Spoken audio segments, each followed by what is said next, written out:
Hello students, this is fourth lecture on center of gravity by integration.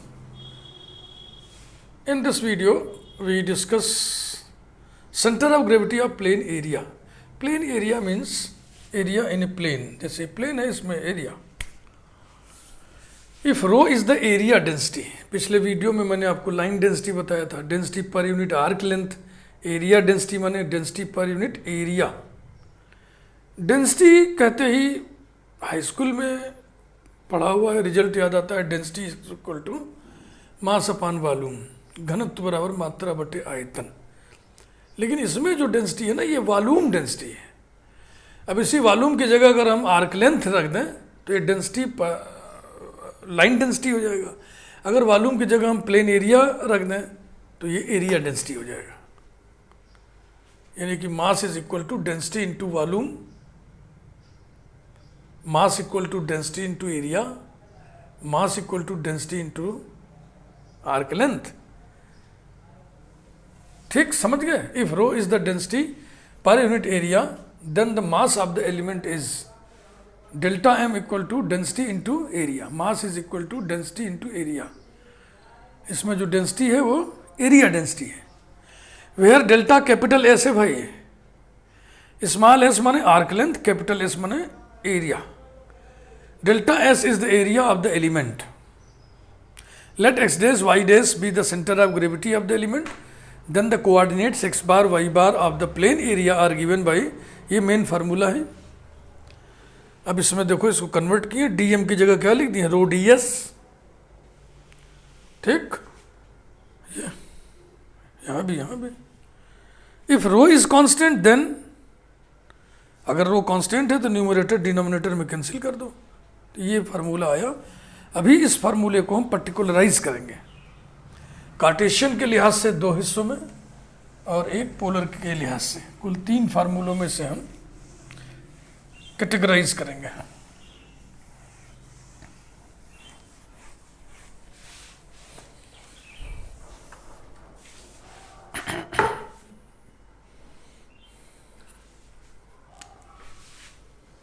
When the area is bounded by, वो area जिस area के centre of gravity का location निकालना है, मैंने उसके कोऑर्डिनेट्स निकालने हैं, वो area. When the area is bounded by curve y equal to f of x, x axis and the ordinates and कुछ नहीं, and x equal to a comma x equal to b. ऐसे इतना बड़ा heading है ये.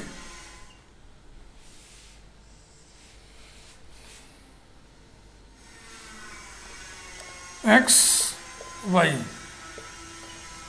ये curve है, y equal to f of x.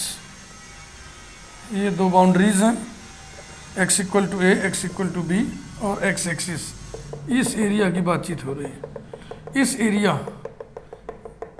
के सेंटर ऑफ ग्रेविटी के कोऑर्डिनेट्स निकालने हैं तो पहले हम इसमें एलिमेंट लेंगे. एलिमेंट माने एलिमेंटरी एरिया, और इसकी जो चौड़ाई है बहुत कम है. इसको इतना कम है, यूँ समझिए कि अगर ये पॉइंट P है एक्स वाई, तो ये जो पॉइंट है P का नेबरिंग पॉइंट है. x plus delta x, y plus delta y. तो ये जो वृत्त है इसका, ये डेल्टा x होगा, विच इज़ वेरी स्मॉल, और ये हाइट हो जाएगा y. समझे भाई? तो ये एक छड़ जैसा हो गया ना, बार, दंड. तो बार की सीजी कहाँ होती है? उसके मिडिल पॉइंट पे. तो ये एलिमेंट है, इसकी सीजी कहाँ होगी? यहाँ पे. और फिर इसके कोऑर्डिनेट्स क्या होंगे? x कोऑर्डिनेट तो वही होगा और y कोऑर्डिनेट y/2, माने x का x कोऑर्डिनेट और y के y कोऑर्डिनेट, P का x कोऑर्डिनेट यहाँ रहेगा, y कोऑर्डिनेट का आधा रहेगा. तो क्लियरली ऐसे लिखा जाए, एलिमेंट की सीजी के कोऑर्डिनेट्स x y/2 है, यानी x dash is equal to x, y dash equal to y/2, and delta capital S, area of element, ये length into width, y delta x. बस अब वो जो फार्मूला आप निकाले तो उसी में से पुट कर दो।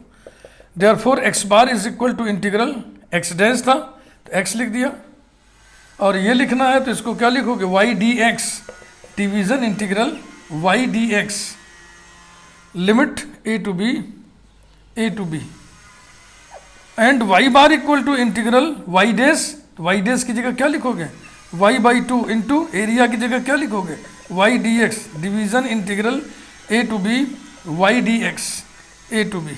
ये फार्मूला बन गया, ये फार्मूला बन गया। तो अब फार्मूले कितने याद रखोगे, कंसेप्ट भी याद रखना जरूरी है। बाय द वे फार्मूला भूल गया, कंसेप्ट मालूम है तो आप अंदाजा लगा लोगे एक्स डैश कितना होगा, वाई डैश कितना होगा। ठीक भाई।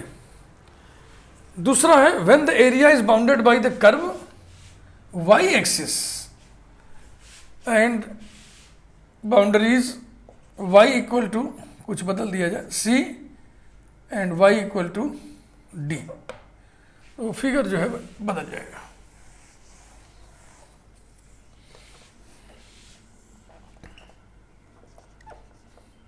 ये कर्व हो गया y equal to F of X, एक बाउंड्री ये है, एक बाउंड्री ये है, y equal to C, Y equal to D. ठीक, इस एरिया के सेंटर ऑफ ग्रेविटी के कोऑर्डिनेट्स एक्स बार वाई बार निकालना है। तो पहले एक एलिमेंट लें हम, ये पॉइंट जनरल पॉइंट लिया पी एक्स वाई, फिर निबरिंग पॉइंट लिया। क्लैरिटी के लिए थोड़ा हम चौड़ाई दिखा रहे हैं, इतना चौड़ा बना रहा है कि दिखाई पड़े, समझ में आए। अदरवाइज ये जो क्यू पॉइंट है पी का निबरिंग पॉइंट है, इसके जस्ट बाद वाला पॉइंट है। तो सोच लो ये कितना पतला स्टेप होगा, और इसकी विड्थ जो है डेल्टा वाई, और इसको लेंथ कह लीजिए तो ये एक्स होगा। इसकी सी जी इसके यहाँ मिडिल पॉइंट पे होगा, और इसका कोऑर्डिनेट क्या होगा बताएं। अब ये आधा हो गया ना, एक्स वाई एक्सिस से दूरी माने एक्स कोऑर्डिनेट, ये आधा हो गया, एक्स बाई टू और वाई कोऑर्डिनेट उतना ही रहा ये।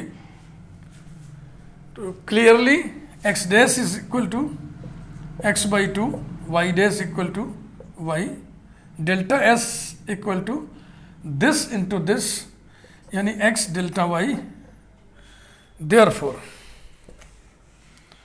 और जो जनरल फार्मूला आप निकाले थे वो अब ट्रांसफॉर्म हो जाएगा इसमें, X bar equal to integral x dash की जगह क्या लिखें, X by two into area X D Y, Y के limit C to D, division integral C to D और X D Y, and Y bar equal to integral C to D, Y dash की जगह Y, फिर area की जगह X D Y, division integral C to D X D Y, ऐसा। अब एक polar curve भी है, उसे भी देख लिया जाए।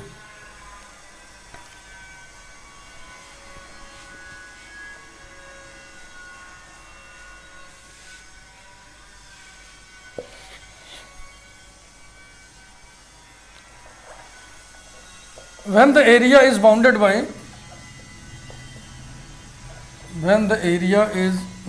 by the curve r equal to f of theta and radii vectors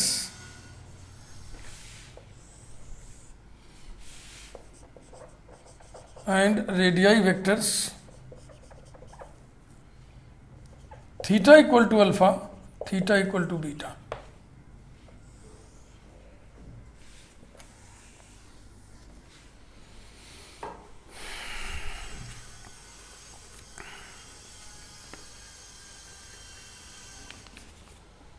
figure बना दे, इनिशियल लाइन, पोल, ये कर्व है r equal to F of theta, radius vector theta equal to alpha, another radius vector theta equal to beta. तो ये जो area है, sector बोलते हैं इसको ना, हिंदी में इसको बोलते हैं त्रिज्य खंड सेक्टर, इसी की सीजी निकालनी है। तो इसमें हम एलिमेंट लेंगे, चूंकि ये पोलर स्ट्रिप लेते हैं, स्वीपिंग स्ट्रिप, तो ये लिया हमने और ये लिया। ये है general point P r theta, और ये जो पॉइंट है क्यू, ये इसका नेबरिंग पॉइंट है, r plus delta r, theta plus delta theta. Neighbouring point क्या होता है आप बेहतर समझ रहे होंगे, एकदम जस्ट बगल वाला पॉइंट। ये ट्रायंगल जैसी आकृति आपको दिख रही है, ये एलिमेंट हो गया, ठीक। चूंकि Q is neighbouring point of P, therefore there will be no difference between arc PQ and chord PQ। एकदम बिल्कुल इसके जस्ट बगल वाला पॉइंट है, इसलिए वेरी एक्यूरेट अप्रोक्सीमेशन हम इसको एक राइट एंगल ट्रायंगल समझ सकते हैं। एक ट्रायंगल तो समझ ही सकते हैं। ट्रायंगल की सीजी, इस ये एलिमेंट ट्रायंगल हो गया, तो ट्रायंगल की सीजी कहाँ होती है? मीडियन पर, मध्यिका पर। तो मीडियन हम खींच रहे हैं।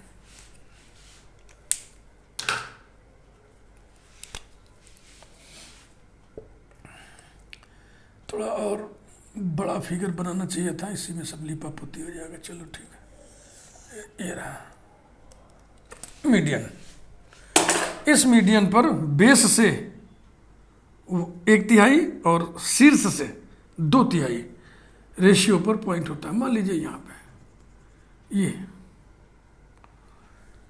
यही है x dash y dash, x dash y dash, ये एक्स कोऑर्डिनेट वाई कोऑर्डिनेट। तो यहां से इस पे परपेंडिकुलर डाल दीजिए, तो ये हो जाएगा एक्स डैश, ये डिस्टेंस, और ये डिस्टेंस हो जाएगा वाई डैश। समझे भैया? अब अप्रॉक्सीमेशन का खेल देखिए। ये जो मीडियन खींचा है हमने, इसकी लेंथ हम आर ही लेंगे। फिर आप कहोगे कि सर आर तो ओपी है ना, तो ये आर आप क्यों लोगे? फिर मैं आपको बोलूँगा कि क्यू जो पॉइंट है पी के जस्ट बगल वाला है, पी के जस्ट बगल वाला पॉइंट है। तो अब बताओ ये वाली लाइन जो लाल लाल वाली हमने मीडियन खींचा है, उसकी लेंथ कितनी होगी? आर होगी कि नहीं होगी? अब इसे अगर हम कुछ लिखें, क्या लिखें इसे? हम जी डैश लिख दें। Let G dash x dash y dash be the center of gravity of the element, और एलिमेंट कौन है? Sector OPQ। या देन O से G डैश की दूरी, OG डैश बराबर होगा पूरा रेडियस वेक्टर का इधर से 2/3, उधर से 1/3, माने 2r/3।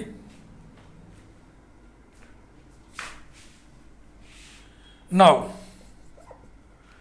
X dash is equal to, अगर यहां पर एक पॉइंट हम डाल दें फुट ऑफ परपेंडिकुलर को, ठीक है ना, तो एक्स डैश कितना हो गया? ON, और ON इस ट्रायंगल में देखो, ये एंगल यूज करेंगे हम, ये बेस है। तो OG dash cos of this angle, OG dash cos of G dash ON,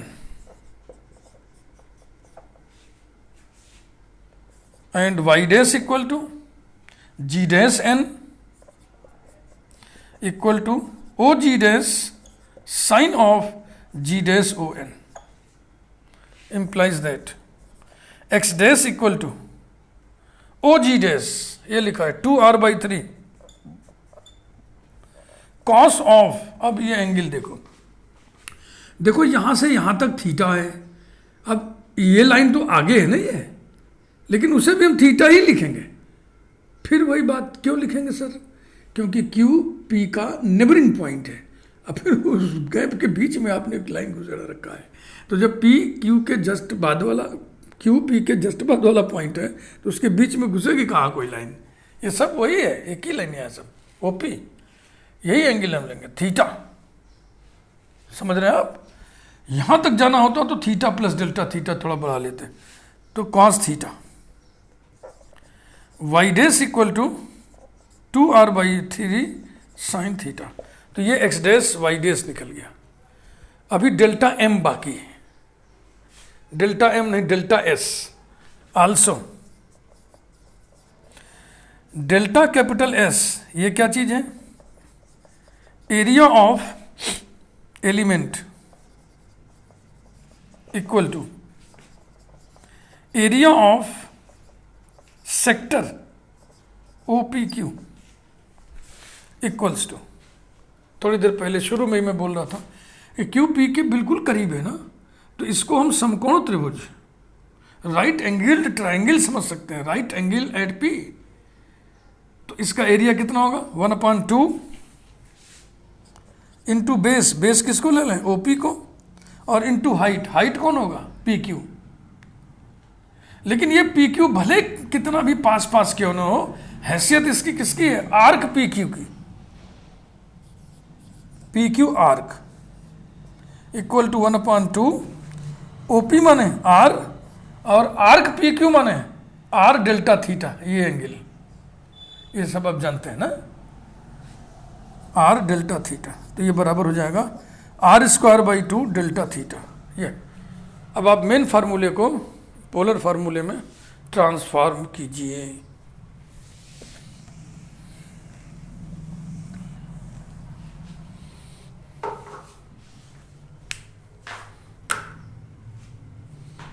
दस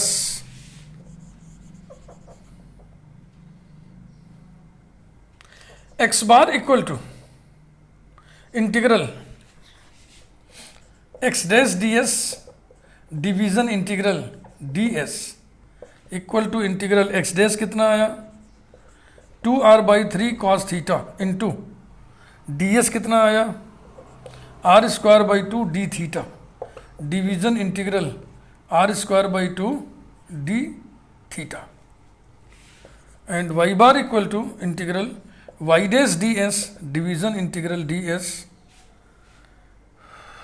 equal to integral y dash माने 2r/3 sine theta division into r²/2 d theta division integral r²/2 d theta.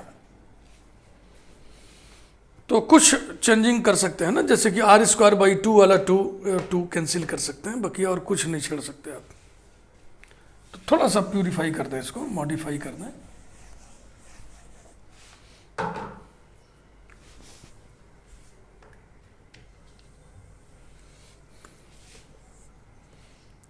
Therefore x bar equal to 2/3 integral r sine theta, पहले इसमें आइए, r cos theta into r² d theta division integral r² d theta. जो figure हमने बना रखा था उसमें limit लिया था हमने alpha to beta, and y bar equal to 2/3 integral alpha to beta r sine theta into r² d theta division integral alpha to beta r² d theta. इस फार्मूले को रटना जरूरी है, याद रखना जरूरी है, क्योंकि अगर आप भूल जाएंगे तो इसको निकालने में भी आफत है, आप कहीं ना कहीं एरर कर बैठेंगे। जो अप्रॉक्सीमेशन का खेल इसमें खेला जा रहा है, तो ऐसे विकट फार्मूलों को भैया याद ही रखो। अब हम एग्जाम्पल्स उठाने जा रहे हैं। तो जैसे आर्क वाले में हमने पहला एग्जाम्पल सर्कुलर आर्क का किया था, इसमें भी हम पहला एग्जाम्पल सेक्टर का करेंगे। वो आर्क था, यहाँ पे एरिया इंक्लूड करिएगा तो उसको सेक्टर बोला जाने लगेगा। क्रम से ही एग्जाम्पल नंबरिंग हम कर रहे हैं। अब तक 4 एग्जाम्पल्स आपको हम बता चुके हैं। Example 5, to find the CG of the sector, to find the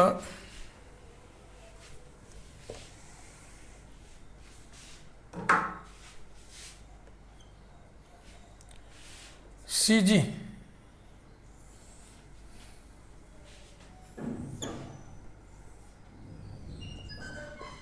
of the sector माने sectorial area of a circle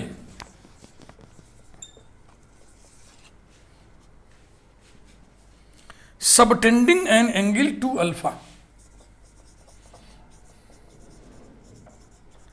subtending an angle to alpha at the center, ऐसा।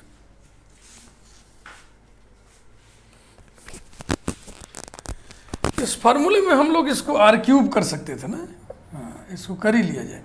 r³ cos theta, r cube cos theta, और इसमें यहाँ लिख दें r cube sine theta. जब simplify कर रहे थे तो ऐसे कर दें, ये रहा। आर्क में भी ये मुद्दा हमने उठाया था, उसमें था कि एक सर्कुलर आर्क है जो सेंटर पे 2 अल्फा एंगल बना रहा है। तो सर्कुलर आर्क हमने कैसा लिया था, सिमेट्रिकल अबाउट एक्स एक्सिस लिया था। क्यों लिया था, क्योंकि यही चलन में है, यहां भी वैसे ही चलन की बातचीत है।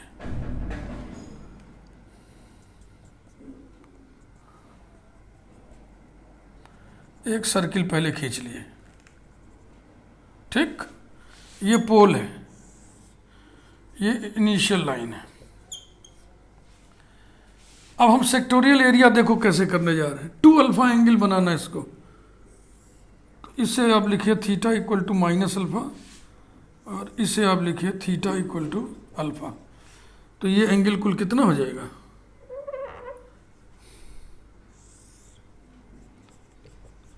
ये एंगल कितना हो जाएगा 2 अल्फा, ठीक।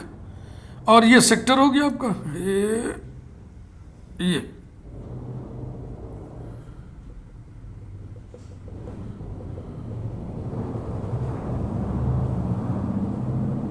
ये सेक्टर हो गया। जाहिर सी बात है ये कुल एंगल कितना हो जाएगा 2 अल्फा। तो find the CG of the sector, this is the sector of a circle subtending an angle 2 alpha at the centre. Clear हो गया, ठीक। कुछ यहाँ पे पॉइंट वगैरह डाल दें, यहाँ ए लिख दें, यहाँ बी लिख दें, यहाँ भी कुछ लिख दें, पी लिख दो।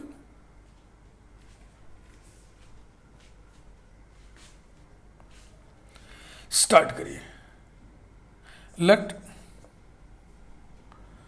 अब इसका इक्वेशन मिलने जा रहा है, आर इक्वल टू ए, चलेगा। R equal to a represents the circle whose centre is at the origin and whose radius is A.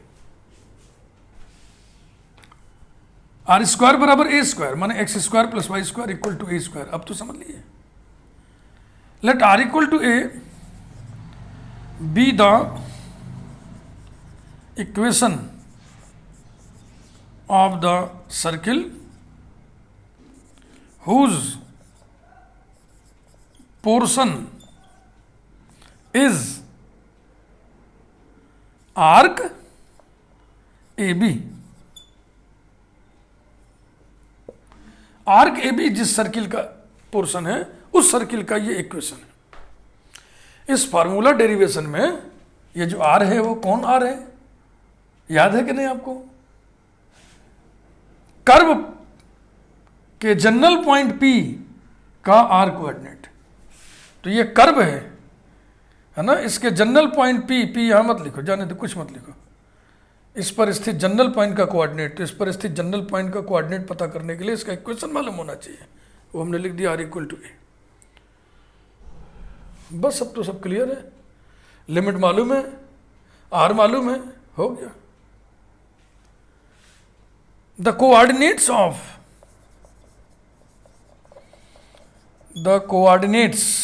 of center of gravity of sector OAB are x bar equal to 2/3 integral minus alpha to alpha, formula वो लिखा हुआ है, R cube cos theta division integral minus alpha to alpha R square D theta equal to 2/3 integral minus alpha to alpha R A cube cos theta D theta लिखना यहाँ भूल गए, division integral minus alpha to alpha A square D theta. A square A cube इसको cancel करिए, पहला example हमेशा easy ही पढ़ना चाहिए। तो मैं ऐसा इजी एग्जाम्पल आपको पहला एग्जाम्पल के नाम पर आर्क में भी बताया, एरिया में भी बताया, जो बड़ा मशहूर भी है एग्जाम में आने के पॉइंट ऑफ व्यू से।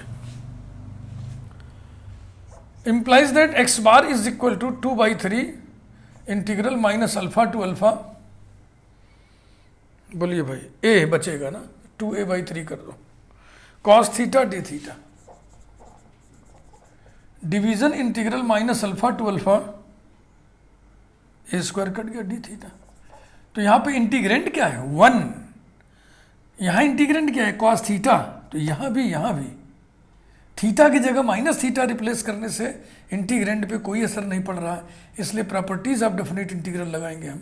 2 से मल्टीप्लाई करके लिमिट 0 टू अल्फा कर देंगे, equal to 2a/3 into 2 integral 0 to alpha cos theta D theta, division 2 integral 0 to alpha d theta. अब एक स्टेप हम नहीं बढ़ाएंगे, बच्चों की तरह काट दे रहे हैं, हालांकि बड़े लोगों को ऐसे नहीं काटना चाहिए।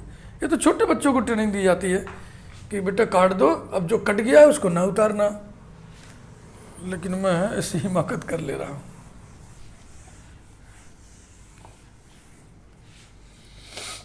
इक्वल टू 2a/3, इसका इंटीग्रल क्या आएगा?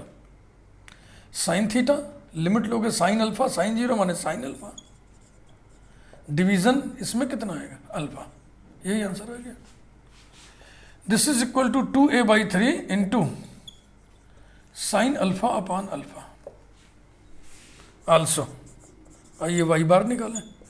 Y bar equal to, formula आपके सामने, 2/3 integral minus alpha to alpha r³ sine theta D theta, division integral minus alpha to alpha. ये बेकार निकाल रहे हैं ना। Sector is symmetrical about x axis, therefore y bar will be 0। वैसे भी आप निकाल रहे हो, देखो ये आर तो कांस्टेंट हो जाएगा, अब थीटा की जगह माइनस थीटा रखने से अपना निगेटिव हो जा रहा है, by property of definite integral it will become 0।